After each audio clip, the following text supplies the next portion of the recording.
ইনকিলাব মঞ্চের মুখপাত্র শরীফ ওসমান বিন হাদিকে গুলি করে হত্যার ঘটনার মূল আসামি ফয়সাল করিম মাসুদকে গ্রেফতার করেছে ভারতের পুলিশ। রোববার ভারতের পশ্চিমবঙ্গ প্রদেশের পুলিশের বিশেষ শাখার সদস্যরা তাকে বনগাঁও সীমান্ত থেকে গ্রেফতার করে। পশ্চিমবঙ্গ পুলিশের বরাত দিয়ে ভারতীয় বার্তা সংস্থা এএনআই এক প্রতিবেদনে এ তথ্য জানিয়েছে।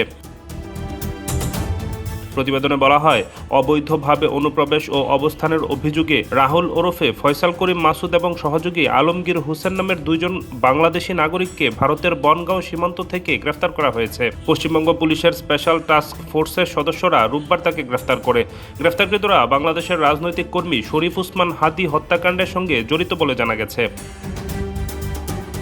সংবাদ বিজ্ঞপ্তিতে এসটিএফ বলছে, চাঁদাবাজি ও খুনের মতো গুরুতর অপরাধ সংগঠনের পর বাংলাদেশ থেকে ভারতে পালিয়ে আসা দুই বাংলাদেশি নাগরিককে গ্রেফতার করা হয়েছে। তারা অবৈধভাবে ভারতে প্রবেশ করে পশ্চিমবঙ্গের বনগাঁও সীমান্ত এলাকায় আত্মগোপন করেছিলেন। পুলিশের কাছে বিশ্বস্ত তথ্য ছিল, তারা সুযোগ বুঝে পুনরায় বাংলাদেশে ফেরার অপেক্ষায় ছিলেন।